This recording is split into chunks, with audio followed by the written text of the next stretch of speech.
you really have no idea how big the thing is you're working on until you throw it out there and see what the adoption is. If your startup is stuck at a couple million ARR, it's probably something radically different that's going to get you to a true product market fit rather than just like incremental feature building, like trying to outdo your competitor or something like that. I think you need very strong word of mouth to make anything else work. Because I was trying everything, and the conclusion that I came to is like, the people who can afford to buy these Facebook ads are people who already have word of mouth and people are hearing about it everywhere. And then the ad shows up and somebody clicks through. The only thing you should be doing until you are getting referrals that you are not asking for, many every week, is talking to prospects or customers or writing code.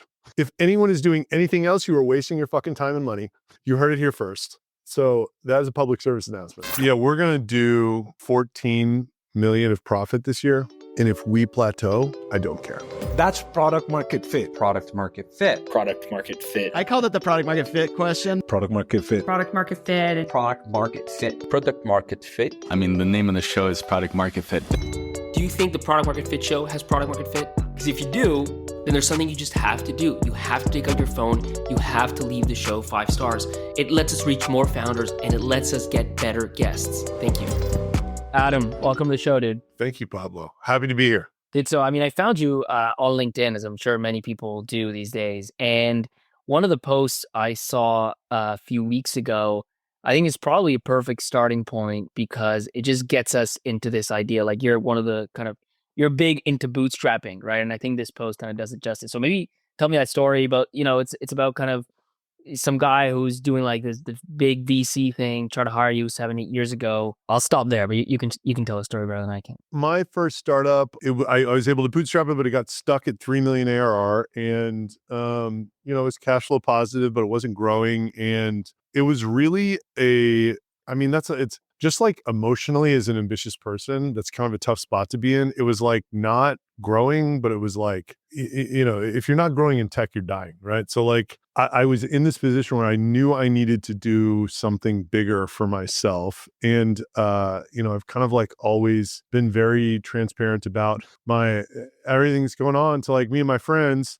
And I had a buddy who he started a startup around the same time as me. He raised round after round after round.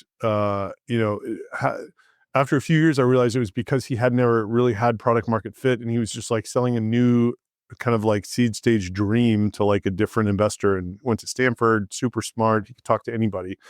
And then finally stopped working, right? Like 12 years in, there is, I think, $35 million. Their families put in $1 million each of their own dough. And like, finally, he couldn't do another round, right? So they just wound it down. In the middle, there was a point when I was just lost in my entire life, not just my business life. And he was like, dude, like, you're a former trader. Like, we want that skill set to like run this employment marketplace we're doing or whatever. Like, they just did a big round. He's like, that's what Uber did. Come do it for us. And I was like, no, like I have my own startup. Like, and then he's, there was this back and forth over email that I pulled up before I wrote that post. And the dude's sitting there like accusing me of not being ambitious enough, because like he's like, what do you want from your life? I'm like, honestly, man, my dream is like, I'd heard about this guy and my co-founder used to work for him named Ross Paquette from Maripost. It's like an email marketing automation platform. And he got his business. He was a sole founder, owned all the equity, got his business to 30 million ARR and was banking 20 million bucks every year. And it was stuck, but who gives a shit, right? I mean, he was miserable because like he wanted to be Salesforce or something like that. But like relative to my situation, I was looking at that going, I don't see anyone else doing that with software businesses. And like, I had a hard time envisioning at that time, like the unicorn thing for myself, but like I could totally see, getting to a few tens of millions of revenue and running it super lean and like, having one of these like best lifestyle, but when you say lifestyle business, you think of something like my first business, 3 million ARR, $1.5 million gets split between 2 or 3 founders and like everybody's happy, quote unquote. But like, that other end of the spectrum, like, if you have 20 million of profit and you're splitting it between 2 founders, like that's a really different thing than that's like a bigger secondary round than most founders ever get to take. That's happening to you every single year, So I was I got pretty obsessed with this idea, and I had like no idea how I was going to get there. But I literally wrote it down that was like what I wanted. And it was crazy to think that it was still years away from even being like, it all spawned from this retention.com, which used to be called Get Emails. And like, when I wrote it down, it would still be 24 months before I even like started that company, So I was just in the middle of this totally stuck place. This is why this guy's calling me out for like not being ambitious enough and not like, wanting to like, he's like, that's not a big enough vision. By the way, I was also an angel investor in his company, right? So like I got the dissolution papers, right? Like I got the dissolution papers the first month that we actually made $1 million of profit in a month, and like, we're still friends, right? I saw him. I went for a run with him yesterday. Point of the story is like, he is definitely not, he's got a wife and 2 kids. Like he's starting over right now. Like he is not saying that I am not ambitious enough anymore. You know what I mean? Like those are not words that are leaving his mouth, right? Like, in the long run, stacking profitable businesses on top of profitable businesses versus his path, it's just night and day how much better it is for me. I mean, it just really is clear when you like look at those. So I would say I remember when I was a founder, like the thing I paid attention to, and maybe I was just dumb, but I was young. I was like, early 20s. But the thing that's hot is like you see some company raise like $10 million, right? Like, especially when you see like, obviously the company's raising way more, but like that's kind of where your mind is, like those people that are getting that like $10 million Series A. And what I've come to realize is, you're jealous of the person who raised a 10 million Series A until like you're the person who like bootstrapped a 10 million in revenue. And then you're just laughing because you kind of can't lose if you get there. It's a lot more pain up front because, you raise 2-3 million, you pay yourself like close to a market salary, or at least you can if you choose to. Whereas when you're bootstrapped, like you kill sort of thing. But if you get there, you can't lose because you don't have this huge pref stack. You don't have this go big or go home. Like you must go big or go home. You actually, like the big risk in venture. And by the way, like I'm a VC. So for me, like I only work with the ones that are trying to build this massive businesses, but I still recognize like the risk in venture is you plateau. You're always priced so far ahead of where you are. So plateauing is like death. Whereas if you're bootstrap and you don't want to plateau, nobody wants to. But if you plateau with 10 million, you're bootstrap, like, okay, you run it at 20, 30% net margins. Like, I don't think anybody's crying about that. You figure your next thing out, no big deal. Yeah, we're going to do like 14 million of profit this year. Wow. And if we plateau, I don't care. yeah, exactly. You know what I mean? Like if we plateau, I'm just trying to keep that plateau for like 5 more years. That's right. Yeah. And that's my $1 billion exit or whatever. It's not $1 billion, but it's like if you do the math or whatever, it's like the 5% of the $1 billion exit got to me that way. Yeah.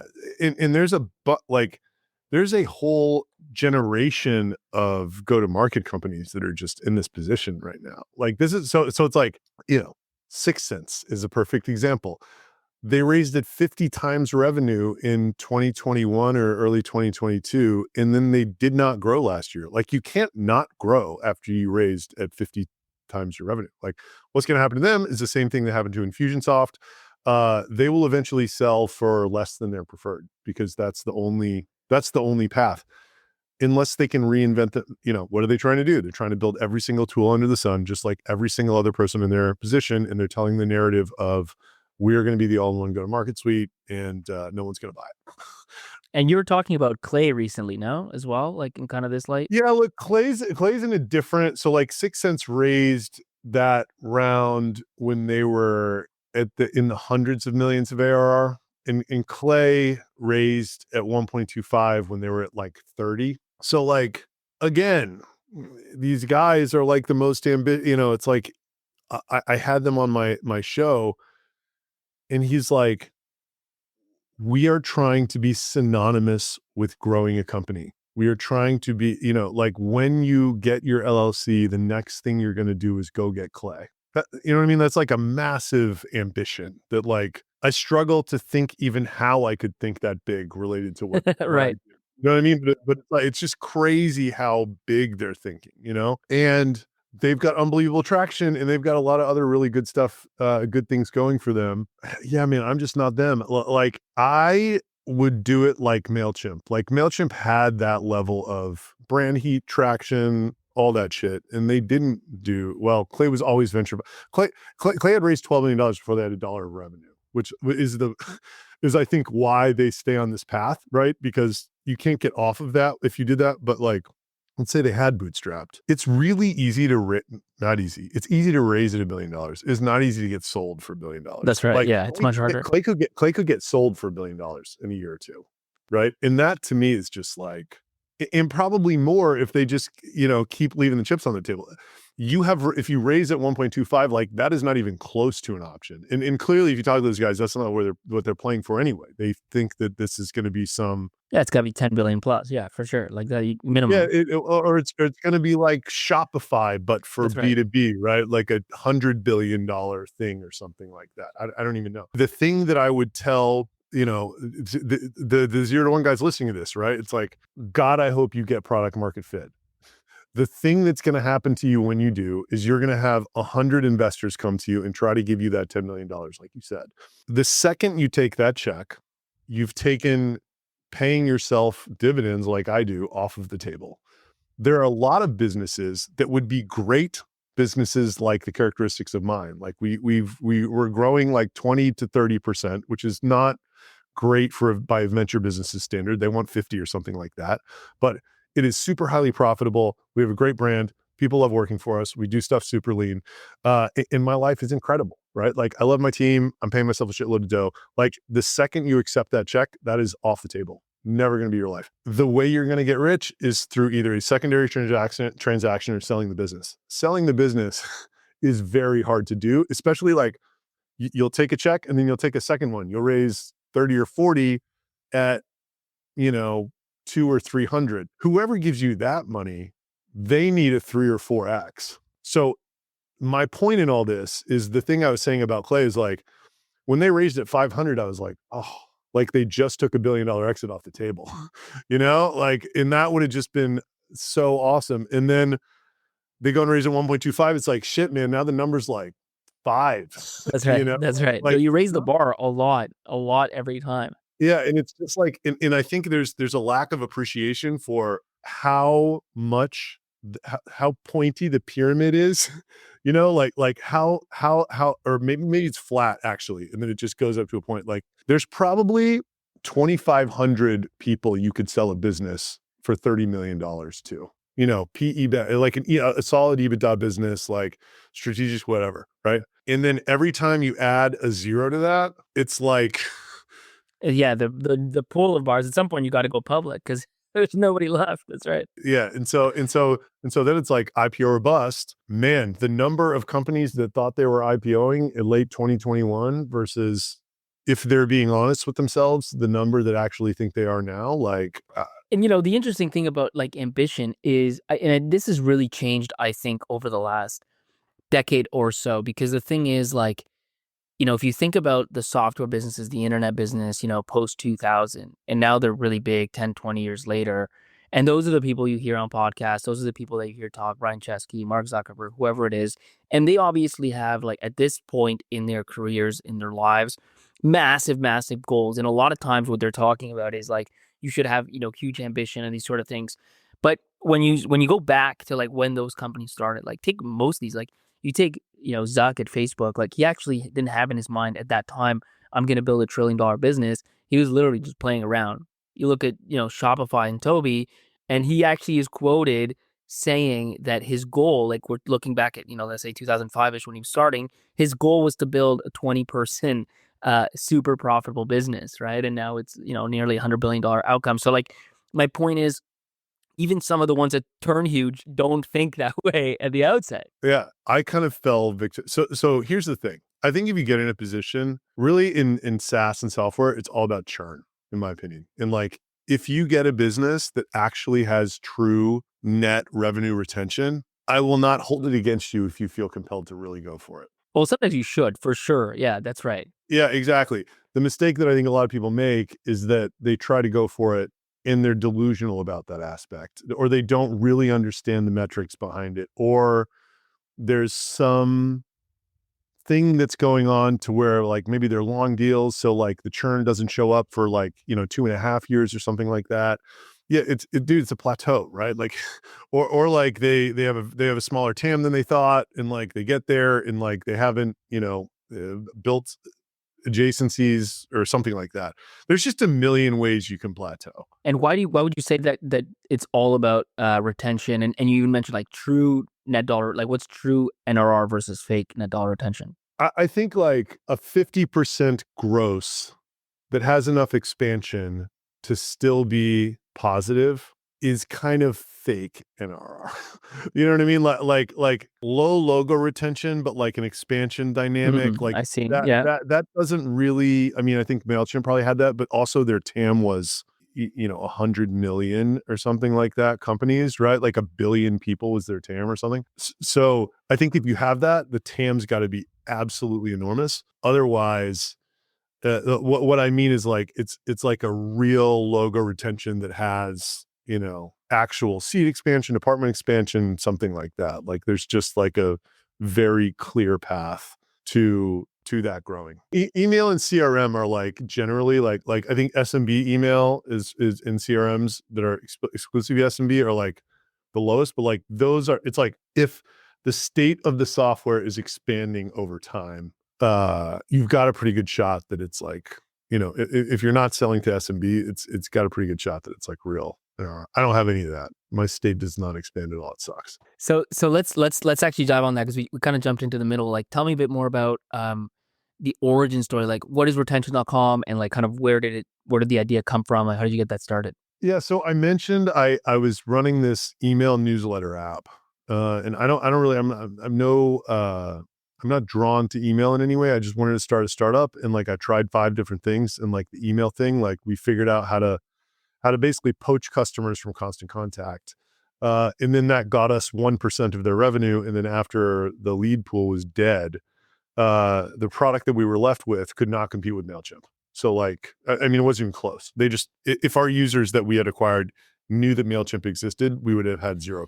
But it was just like a MailChimp competitor. That's what it was, like a newsletter. Yeah. Well, Constant Contact was the pioneer. MailChimp was the disruptor, and MailChimp had this like incredible economic model, which then fueled, they built a freemium product in a space that people did not think freemium products were possible. I see. They thought that the nature of email marketing was too complex to like actually build a simple enough free tool that worked, and they were able to do it. And it was epic. I think that if it was just Constant Contact that we were up against, we actually probably could have grown that business to something well beyond what it was. But like the fact that MailChimp just absolutely, I mean, it wasn't just us, they destroyed everyone. They destroyed everyone. So aside from a few cases, right? Like you could say Klaviyo, they didn't destroy, but like Klaviyo decided, I mean, this is an incredible thing to think about. Klaviyo decided to be the go-to tool for Shopify when Shopify was 85 million in value, right? They were like a Series B or something, or Series A. It's probably Series B at the time, maybe a Series A company. Shopify, as Klaviyo grew to IPO, grew to $150 billion market cap. That's right. Shopify 1,000x'd as this tool was like, we're the best one for Shopify. Okay, they were able to compete with MailChimp, but I think that they were like holding on to the right boat. I think we could like agree that, but basically no one else. I mean, I think ActiveCampaign is a decent business, like, ConvertKit's like out there doing the Bootstrap thing for bloggers. But like they fucking leveled MailChimp leveled the entire rest of the space. It was like MailChimp, Klaviyo, a couple other vendors, and then like 200 vendors at like 2 million ARR. Because, by the way, like why? Like they just had better product, or just the pure economic model? So like they got far enough along with this freemium model that they could max out all of the channels advertising their free product. And then what are you going to do? You can't be more free than free. And they have more money to spend on their free offer than anyone else. So like you can't be more free than free. So they had this kind of moat with integrations, and it was just no one took them seriously until it was unstoppable. It is breathtaking execution. I mean, I just sat there and watched the whole thing happen, right? I was just like, Like, how do I get in this space? How do I get in a place to do this at some point? And by the way, like, this is a really helpful thing for early stage founders. So like if you can study this story, you should.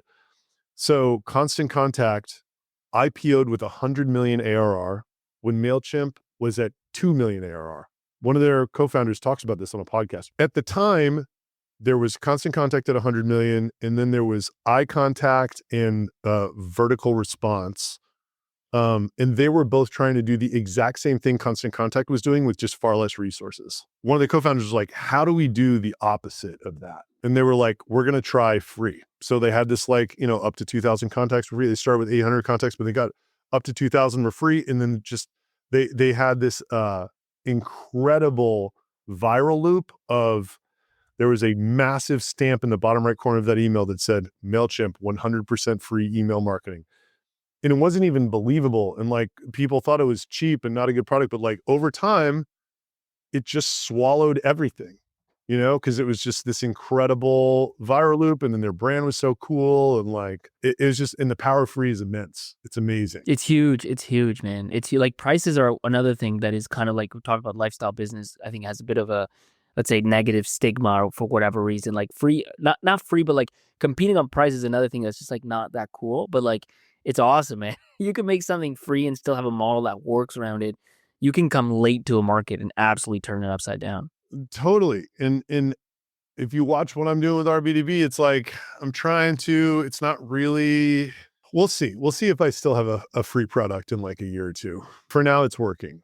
It's, I think and with the rest of my go-to-market, which is like founder-led thought leadership, I think a free offer like complements that really well. Cause like the only thing I'm trying to do is like air cover, like if you look at my posts, like I don't really talk about RB2B almost ever, unless I'm like bitching about churn or like doing a monthly update or whatever. But like, I think I've earned the right to say my stuff is so good that like you read the take and then people click through, visit my website because they're like, I want to see what this guy does. And that's the entire strategy. It's just like, how can I make stuff that is like so good that these different types of users and buyers that we have, they want to consume the content irrespective of what I'm selling. And it's like building so much trust that eventually they have to click that button and figure out what I do. So I want to talk about the LinkedIn stuff, but first let's get through the retention story. So like this is happening, MailChimp, whatever. Where does retention fit in? Okay. So right. The short version of the story is we're just stuck as you could possibly be.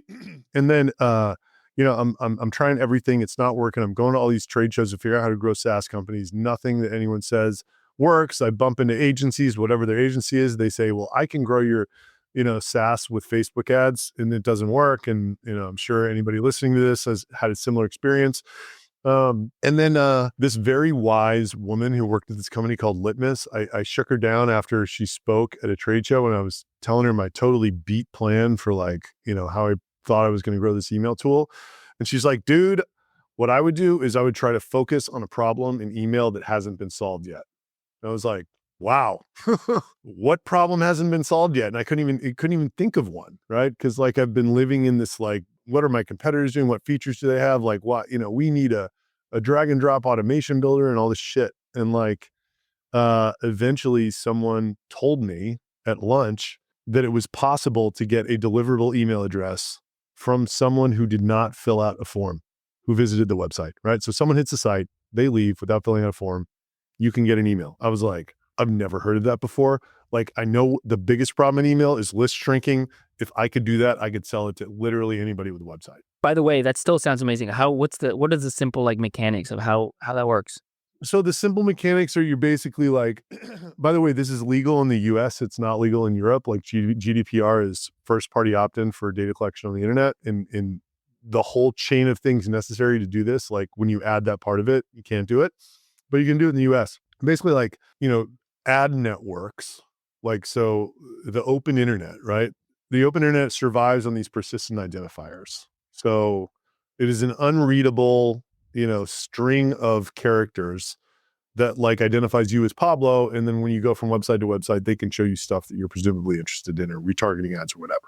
The whole method is just using those and some other probabilistic things to get that persistent identifier back to a real person. That's the crazy part, because the cookie piece I get, like the following you through I get, but the tying it to an email is where I'm like, wait, what? Yeah. And then you just you got to do a bunch to make sure the email is safe to send to also, which is another part of it. My whole plan was to try to grow the email tool with this feature. And then what happened was we added the feature and people would sign up for the email tool. They'd use the feature, download the file, put it in Klaviyo and say it was awesome. That's a pretty good indicator of product market fit. It's like if someone's willing to endure a bad user experience and give it a high NPS score, you're sort of moving in the right direction. Meanwhile, it was like, okay, like our email tool is so far behind everybody else. Like if we try to grow the email tool with this feature, it's going to be a shitty product.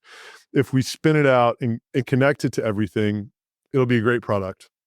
And like, just to give you, so like, I always like to say like, I've spent years on either side of product market fit.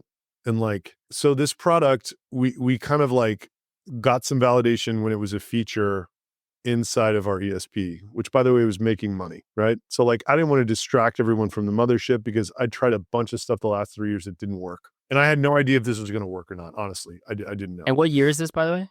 2019. What I did was I went to Upwork. I literally, so Drift was a popular company at the time. And it's this chatbot. It's like the chatbot. Okay. It's not a big brand anymore, but they like made a huge splash. It was big. I remember they were like the number one chatbot. Yeah, back then. Huge splash, and great brand play. I mean, just epic brand play. I was obsessed with it, and they got people to install a Pixel, which is what I needed to do, right? So, and it was self-serve on the sign up, and then they had like a PLG sales motion or whatever. I literally just took snaps. I have this Shopify, Photoshop for Dummies app I use called Snagit. I still use it. So like I just took screenshots of their entire onboarding process and mocked them up in this Photoshop for Dummies. And then I went to Upwork and got someone to make those into actual Photoshop docs. And then I got somebody else to make those into HTML. And I made like a basic dashboard and like, sort of like download your contacts here.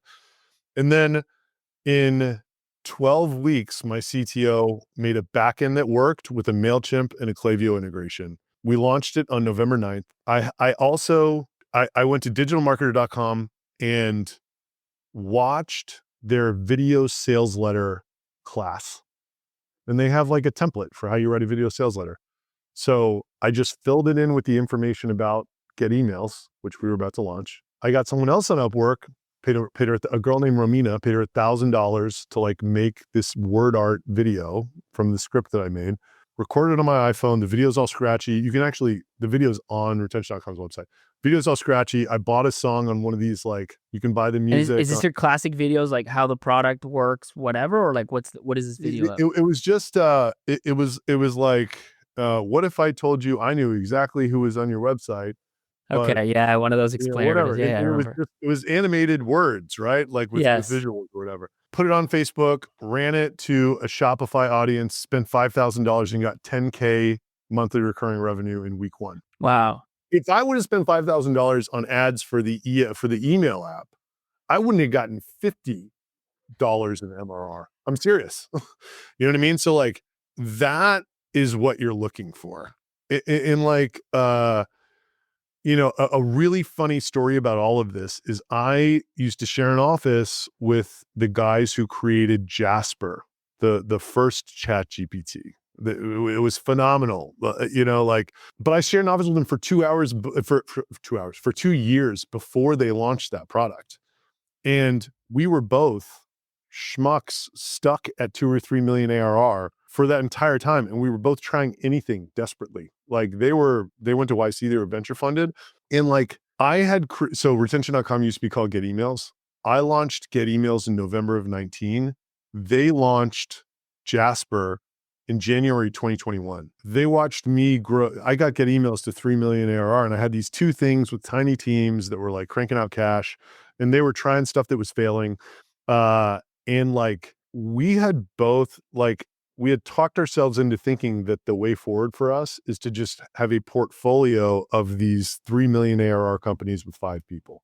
And if each one cranks out $1.5 million and you have 5 of them and you have a couple co-founders, you're living in Aspen, right? Like you're doing great. And we were totally convinced this was the way forward.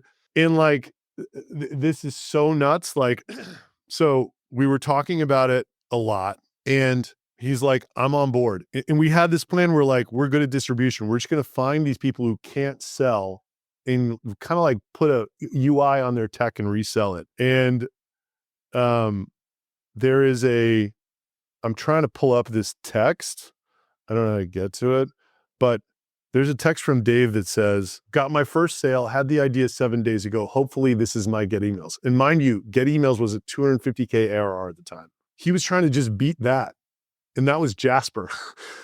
And like, by the end of month 1, they were at 500K MRR. They like 7 months in, they were at they were at like 40 million ARR. Those guys went 0 to 50 in under 12 months and didn't hire anyone. It was like a team of 8. And then they brought this guy on who's like, we should do a big round. Then they did like, 200 million, like 75 secondary, 125 primary, took some chips off the table. And then ChatGPT came out. And there's a lot of lessons there, like the lessons are like immense. It's like, you really have no idea how big the thing is you're working on until you throw it out there and see what the adoption is. Lesson number 2 is, you're looking for something like I said with those Facebook ads, or like if you ask Dave, I interviewed him on my weekly show. He's like, people were just dumbfounded. He's like, we would just be having conversations like, how do I pay you for this? Right. Like, in like, if your startup is stuck at a couple million ARR, it's probably something radically different that's going to get you to a true product market fit, rather than just like incremental feature building, like trying to outdo your competitor or something like that. Oh, you're such a selfish person. I actually can't believe how selfish you are, because like, you've been listening to the show, you listened to this episode, you loved it, you've listened to a bunch of other episodes, and you haven't told anyone about it. You haven't told any of the many founder friends that you have about it. Think about how many founders have helped you out when you're building your startup. So don't be selfish. Tell your friends about this episode, tell them about the show, and help me help them. I mean, that's what I was just thinking about that this morning, because I was talking to another founder of Thatch, and he kind of had one of these stories, right, where like for 2 years, him and he was funded, but like him and his co-founder and a team of maybe 5 or so people, just like throwing out a product, doesn't really work, playing around. And when he hit it, he just hit it. Like he went from 0 to 10 in like, a couple of years. Like it was just a crazy hockey stick type chart. And what I was thinking about was like, one of the things I noticed, I mean, there's some founders who just like take sucker, like they put something out, it just works great, Google, whatever, right? But there's a lot of other founders that are successful that what they really did differently than let's say founders where it didn't work is they just kind of didn't settle for these like okay problem solution sets. They kept trying stuff until they find something that has the pull that you just described for Get Email or for Jasper. Because like you said, once you have that 3 million or 5 million and it's just kind of slowly growing, like you can't change that growth curve, like something has to really change. Maybe the market just suddenly changed, which is kind of like, good luck to you. And I've heard some of those stories. Otherwise, you got to change like that problem solution set in a pretty big way to get like true insane pull that is like true product market fit. I agree with that. And another thing I would say about product market fit, since we're on topic, is I believed this even when I came to this conclusion when I didn't have product market fit. I was like, I think you need very strong word of mouth to make anything else work. Because I was trying everything, and the conclusion that I came to is like, the people who can afford to buy these Facebook ads are people who already have word of mouth and people are hearing about it everywhere. And then the ad shows up and somebody clicks through and like, it appears as though the math is working. I don't. So like, I can't afford to buy this ad because it's not going to convert for me. It's like, if you have this incredible body of word of mouth going, then you can do a bunch of stuff that's like almost like scissors, like snipping off conversions from that big body of word of mouth. If you don't have that, everything you try will be pushing on a string. And I think word of mouth is analogous for early product market fit. I think like it needs to, it's more than that at later stages, but like I just truly believe it. And like I see, so it's like, what's the biggest mistake early stage founders make? Without question, in my opinion, it's doing what I did. And you're like, I'm stuck. What do I do? You go to like SaaS Fest, or like you listen to Nathan Locke's webinar, and like, it's like, here's what Notion's doing in partnerships. And you're like, cool, I need a partnerships motion because Nathan said the Notion was doing this. And it's like, no, it's not about like, Monday.com's SEO strategy for you, right? Like the reason Monday.com's SEO strategy works is because they have an insane product market fit somehow, right? Like 100%. Yeah, like what works post product market fit is two worlds. Like post product market fit, you got to worry about culture, you got to worry about partnerships, you got to worry about how to sell, you got to worry about org charts, you got to worry so many things. Pre product market fit, you got to worry about getting product market fit, and you can't just use those tools here and expect like great outcomes. And it's like, to me, it's like, I did a show with Clay a couple weeks ago, and like, I kind of knew this, but I didn't really know this, that Varun, who's their co-founding go-to-market guy, he joined them when they had 20 customers paying $100 a month. That's crazy, right? And that was at the end of 2021. So like a little over 3 years later, they are a unicorn. What did he do his first year? I think most people would have sat down as a go-to-market person. They would have been like, okay, I need my 100 shitty domains. I need to like hook it up to Instantly, and I need to get this pipe coming in, and then I'm going to also like work on my LinkedIn game and like do some thought leadership ads and like get that pipe coming in. And then, whatever. Like he did not do any of that. He did calls from 10 to 5 every single day for a year. That is it, before they added on any other growth channels.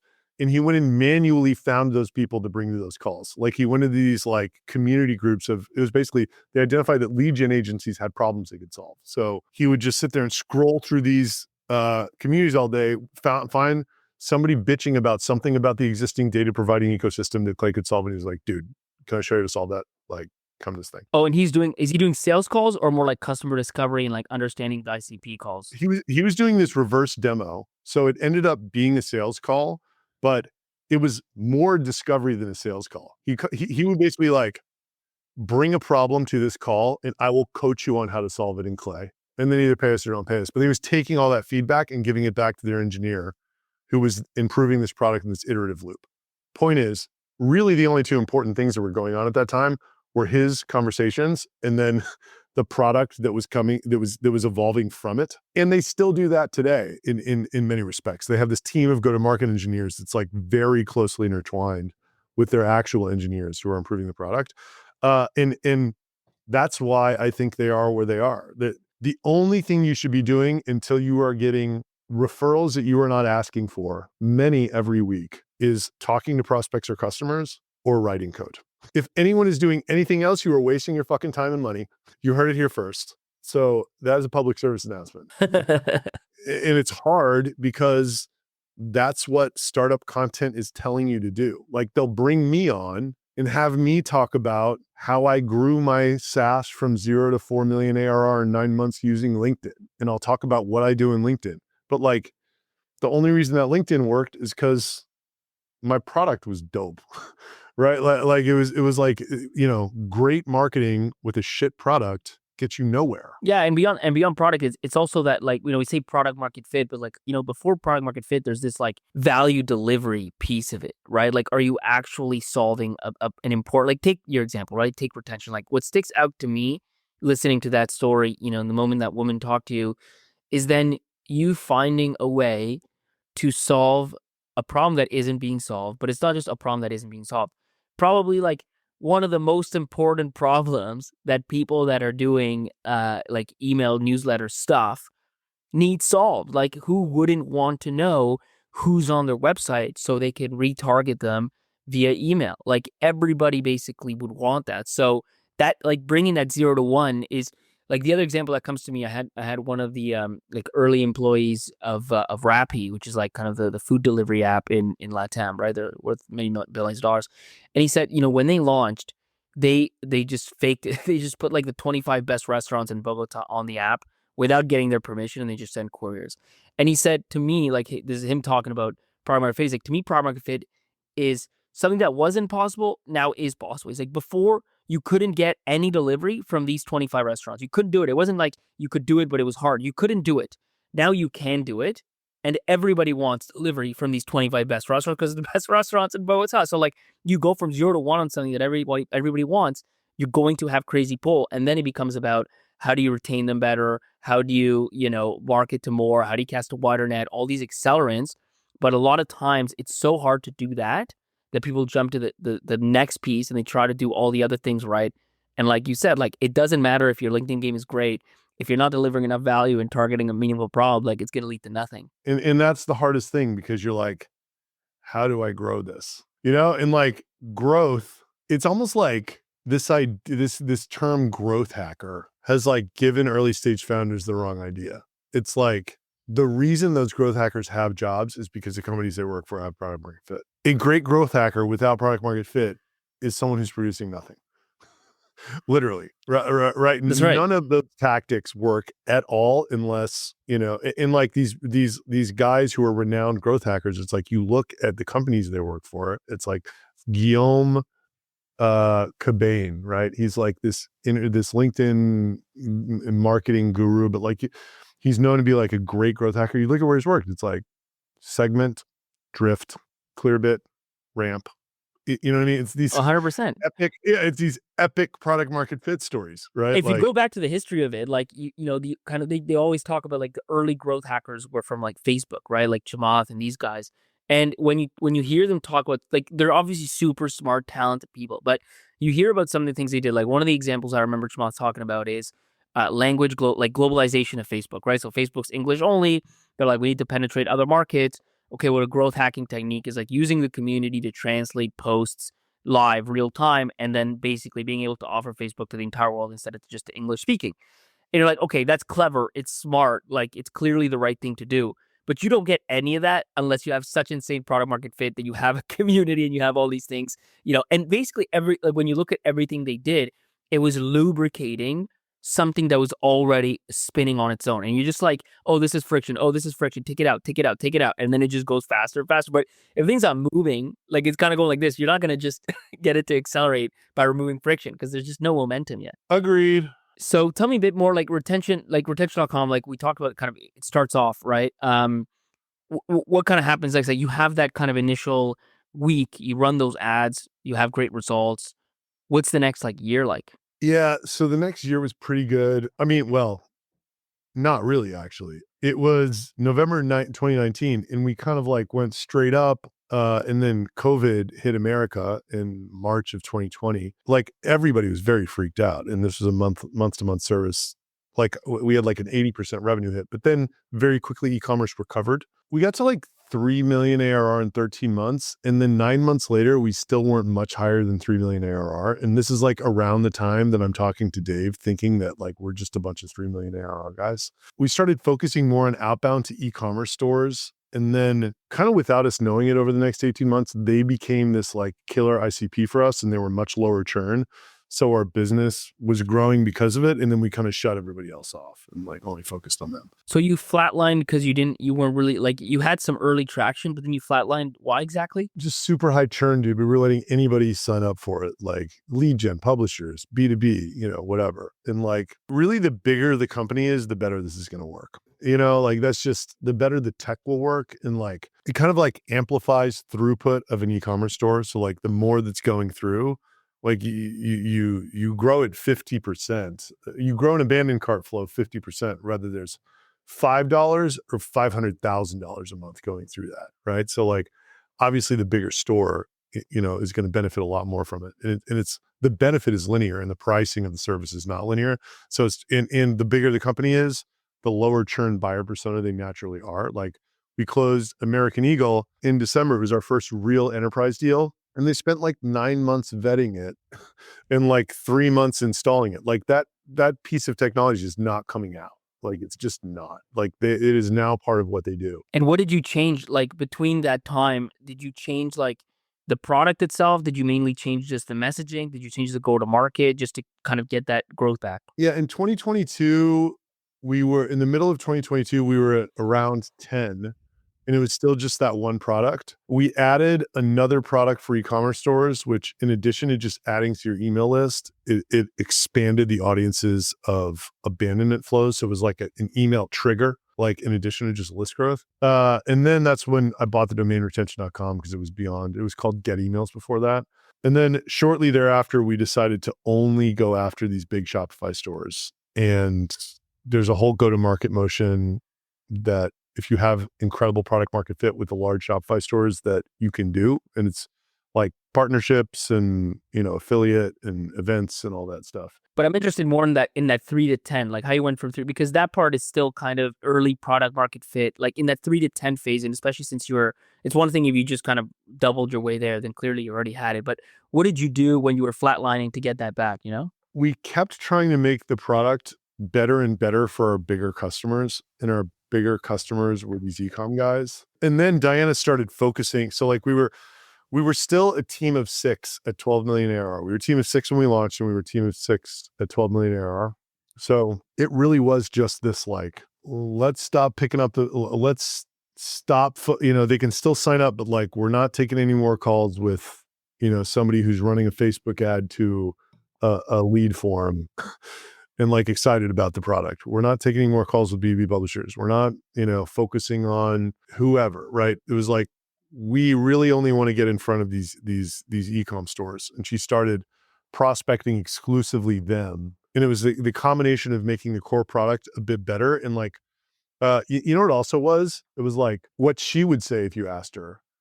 She would say, we went from letting the market use the product however it wanted to telling these e-com stores exactly what to do to be successful. That was the biggest change. So it's like, we'd only do demos with e-com stores. And then when at the end of the demo, it was 5 slides that sort of answered their basic questions. It's like, here's your price, try it for a couple months. And here's exactly the flows that you set up and exactly how you use this and exactly how you measure the ROI. So that was 3 to 10. And then we added another product. And we had another product at 10, and then, 20, we added the B2B thing. And let's stop it there. Maybe just in terms of the story, but just in terms of advice, I often ask, like, what's your biggest piece of advice? I know you wrote some stuff, take it however you want, but like you also wrote some stuff on what's happening in B2B sales. And obviously you're doing a lot in terms of top of funnel on LinkedIn. So I don't know if you have any big pieces of advice around that combination of like lead gen and B2B sales and like what's happening in that world and how founders should be like, basically generating and closing leads these days. It's just getting harder to do what was easy. So like, it was never really easy to manage a bunch of beach people. It was pretty easy to just like get, contact records from ZoomInfo and like get sequences set up in Outreach and just scale that up, right? Like that, I think we're all feeling that like a BDR who is doing just that is very, unless you have this insane product market fit paradigm and they're just like collecting hand raisers, it's very difficult to scale that out. So like early stage startups, it's incredibly hard to think this way, but like the only reason our B2B, which is selling B2B, the only thing that has grown, we're almost a 5 million ARR with 5 people in like 12 months. The only reason it's doing what it is because I'm doing only brand marketing. You can't measure it on a day-to-day basis, but literally I cut everything else. I'm not sending out cold emails. I'm not running any ads, not doing any SEO, stopped engaging with all these UGC guys that we were engaging with because we ended up thinking that they're instructing people to use the product in the wrong way. All I'm doing is this very untargeted, thought leadership, which is marketing to the people who are actually not in market to buy. Right? My dream customer, like who's reading this stuff, is like an enterprise deal that like when they decide to add this to their tech stack, they're either coming to us and only us, or like we're in the deal when they're like checking out. What's our B2B? Just to get some context. Our B2B is the same technology. We just sell to B2B companies. You sell to companies who sell B2B. Yeah. It's for sales teams. It's like a signal for sales teams or resolves to a LinkedIn profile instead of a personal email. And so it's not e-commerce workflows. And that was a question, right? It's like hard. It's hard to do B2B sales now. Everything's always hard, but like, I think I found myself in this position where, I have this incredible brand play for the B2B product. That's just this LinkedIn thought leadership. And every week out of nowhere, we get 350 people signing up for a free product and 10% of them convert and the churn still sucks. And we got to like change a lot of stuff about the product. But like, as sure as I am that more cold emails will get sent next year than they did this year, and like people will continue creating spam cannons of various forms, I also believe that like the sort of antithesis of the spam cannon is, like you keep saying, pull with product. It's like these thought leader, these personal social media profiles, they have pull with attention. And if you pull attention over the course of a year, like you've created a massive amount of trust. If you're super lucky, you can link yourself with the product category, right? So like when someone sees my LinkedIn avatar, it's like, oh, that's like the website identity guy. I am very bullish about the future of doing that. I think like if you can manage to do it for your target audience, it's like the most efficient way to go 0 to 1 that you could ever imagine. I mean, the problem becomes if you've like made software for elementary schools, you're probably not going to have the same result on LinkedIn that I do. I don't know if elementary school principals or whoever buys it are sitting there doing their sales and marketing people are doing their jobs on LinkedIn all day. Well, how targeted, just on that LinkedIn advice, because more and more founders I know that have some product market fit are trying to use LinkedIn and like thought leadership stuff to generate top of funnel. But like a lot of it I find is like the biggest mistake that I see on LinkedIn, and the question is like, how do you do it the right way, is it's almost hyper targeted. Like it becomes the obvious mistake is like you almost just like pitching your product constantly. So like that's obviously a complete waste of time. But then there's also the ones that, okay, at least they're not thinking about their product, they're thinking about the problems, but it's so targeted to like their niche that it just never gets any reach. Like LinkedIn just doesn't end up pushing it. And 100 people see it or like 1,000 people see it. It just doesn't drive real results. Like how do you think about the content and you create a lot of content? Like what is your kind of thinking about the sort of content you create that's still relevant, but still like big, can still get a lot of reach? Yeah. So like it doesn't need to be big to be effective. I mean, LinkedIn, the magic of it is, and it's not just in B2B sales and marketing, like you can do a targeted outbound connection campaign, get connected to 3,000 people that you care about. And if they accept your connection and you write good content, they'll see it. And like that will build trust over time. Cool. Adam, thanks for jumping on the show, man. It's been great. 85% of people who listen to the show just started listening to it this year. You're probably one of those people. In fact, the odds are 85%. Guess what? You need to go back because there are over 100 other episodes that you need to check out that are just as good, if not better, than this one. Don't miss out.